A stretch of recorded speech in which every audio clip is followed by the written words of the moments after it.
हर हर महादेव। हिमालय की बर्फीली चोटियों के बिल्कुल बीचों बीच स्थित है भगवान शिव के सबसे पवित्र स्थानों में से एक, केदारनाथ धाम।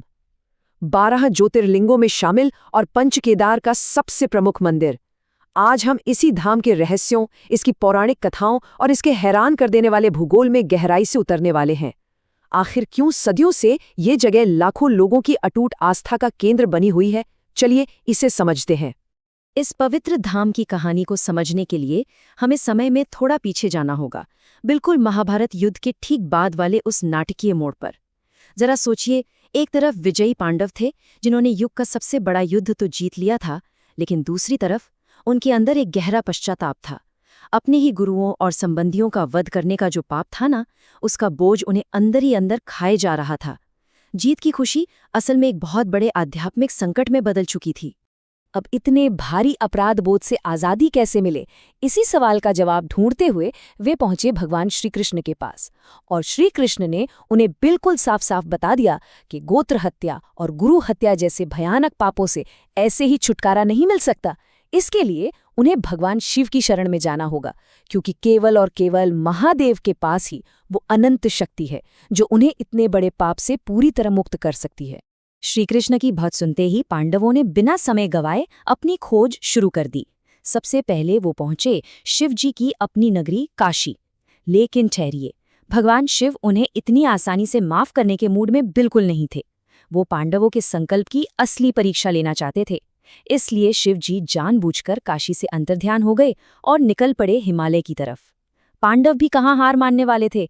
वो भी महादेव को ढूंढते ढूंढते हिमालय के उन बेहद दुर्गम और जमे हुए रास्तों तक पहुंच गए। प्राचीन कथाओं के अनुसार हिमालय पहुंचने के बाद भी ये परीक्षा खत्म नहीं हुई थी। महादेव ने एक बेहद ही चतुराई भरा उपाय सोचा। उन्होंने खुद को एक विशालकाय बैल यानी नंदी का रूप दे दिया और पहाड़ों पर विचरने वाले दूसरे पशुओं के झुंड में जाकर छिप गए। अब आप ही बताइए, ऐसे में भगवान को पहचानना कोई आसान काम था? इसके लिए तो बस सच्ची श्रद्धा और गहरी एकाग्रता की ही जरूरत थी। और यहीं पर यह खोज एक बेहद रोमांचक दृश्य में बदल जाती है। पांडवों में जो सबसे बलशाली थे यानी भीम, उन्होंने अपना दिमाग लगाया और अपनी विशाल काया का इस्तेमाल करते हुए 2 पर्वतों के बीच पैर फैलाकर खड़े हो गए। बाकी सारे पशु तो उनके पैरों के नीचे से चुपचाप निकल गए, लेकिन वो अद्भुत बैल वहीं रुक गया। भीम ने जैसे ही उस विशाल बैल को पकड़ने की कोशिश की, वो चमत्कारिक रूप से धरती में समाने लगा। भीम ने अपनी पूरी ताकत लगा दी और उस बैल की पीठ यानी उसके कूबड़ को बहुत मजबूती से पकड़ लिया, जबकि बाकी का पूरा शरीर जमीन के अंदर विलीन हो गया। कुबड़ को पकड़ने के बस कुछ ही पलों बाद वो हुआ जिसका पांडवों को इंतजार था। भगवान शिव अपने बिल्कुल असली दिव्य स्वरूप में वहां प्रकट हुए। उन्होंने पांडवों के सच्चे पछतावा को मान लिया और कहा, हे पांडवों, तुमने सच्चे मन से मुझे याद किया है। मैं तुम्हारी भक्ति से बहुत प्रसन्न हूँ। और इसी के साथ शिव जी ने उन्हें क्षमा कर दिया, उनके सारे पापों को धो दिया और उन्हें मोक्ष का आशीर्वाद दिया। आपको पता है, इसी अद्भुत घटना से हमारे प्रतिष्ठित पंच केदार की स्थापना हुई थी। बैल रूपी भगवान शिव के जो अलग अलग अंग थे, वो हिमालय में 5 अलग अलग जगहों पर प्रकट हुए। जो पीठ या कुबड़ था, वो हमेशा के लिए केदारनाथ में स्थापित हो गया। उनकी भुजाएं तुंगनाथ में, मुख रुद्रनाथ में, नाभि मध्य महेश्वर में और जटाएं कल्पेश्वर में प्रकट हुईं। और यही वजह है कि आज सनातन धर्म में इन 5 स्थानों की सर्वोच्च स्तर पर पूजा की जाती है।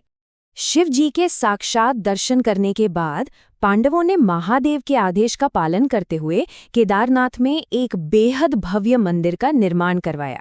समय बीतता गया और सदियों बाद ये मंदिर कहीं इतिहास के पन्नों में थोड़ा खो सा गया था। लेकिन फिर महान दार्शनिक आदि शंकराचार्य जी ने इसे फिर से खोज निकाला। उन्होंने इसका जीर्णोद्धार करवाया और पूरे भारतीय उपमहाद्वीप में इसकी महिमा को एक बार फिर से स्थापित कर दिया। वैसे पांडवों की इस कहानी के अलावा एक और बहुत दिलचस्प प्राचीन मान्यता है। कहा जाता है कि नर और नारायण नाम के 2 ऋषियों ने बद्रिकाश्रम में भगवान शिव की इतनी घोर तपस्या की कि उनकी उस गहरी भक्ति से खुश होकर महादेव एक ज्योतिर्लिंग के रूप में केदार पर्वत पर सदा के लिए विराजमान हो गए। मतलब केदारनाथ सिर्फ प्रायश्चित की जगह नहीं है, बल्कि ये तपस्या, भक्ति और मोक्ष की एक बहुत ही प्रभावशाली भूमि है। अब अगर हम इन पौराणिक कथाओं से बाहर निकलकर आज के भूगोल को देखें तो जरा इस नंबर पे गौर कीजिए। 3,583 मीटर्स। जी हाँ, समुद्र तल से इतनी ज्यादा ऊंचाई पर मौजूद है ये धाम। मंदाकिनी नदी के ठीक किनारे बसा ये मंदिर सच में एक बहुत ही चुनौतीपूर्ण जगह पर है। हवा में ऑक्सीजन की भारी कमी और हड्डियों को कंपा देने वाला वो -डिग्री तापमान, ये सब मिलकर इस जगह को जितना भव्य बनाते हैं उतना ही दुर्गम भी। लेकिन क्या ये जमा देने वाली ठंड और दुर्गम रास्ते लोगों को रोक पाते हैं? बिल्कुल नहीं। इस बेहद कठोर हिमालयी वातावरण के बावजूद हर साल लाखों श्रद्धालु खींचे चले आते हैं यहाँ। ये कोई मामूली बात नहीं है। ये लोगों की वो अटूट आस्था है जो किसी भी भौतिक बाधा से कहीं ज्यादा बड़ी है। वो गहरा विश्वास कि बस एक बार केदारनाथ के दर्शन हो जाएं तो जीवन के सारे कष्ट कट जाएंगे और मोक्ष मिल जाएगा। यही विश्वास इस नामुमकिन सी यात्रा को मुमकिन बनाता है। तो अब एक बहुत ही गहरा सवाल उठता है जिस पर हम सबको विचार करना चाहिए। क्या 3,583 मीटर की ऊंचाई तक जाने वाली ये थका देने वाली यात्रा महज एक शारीरिक चुनौती है, या फिर क्या ये सच में अपने पापों से मुक्ति पाने और मोक्ष हासिल करने का वो अंतिम शाश्वत मार्ग है? इसका जवाब आपको उन लाखों श्रद्धालुओं की आंखों में मिल जाएगा जो पूरी श्रद्धा के साथ हर हर महादेव का जयघोष करते हुए इस बर्फीले शिखर तक पहुंचते हैं। आज के इस विश्लेषण में हमारे साथ जुड़ने के लिए आपका बहुत बहुत धन्यवाद।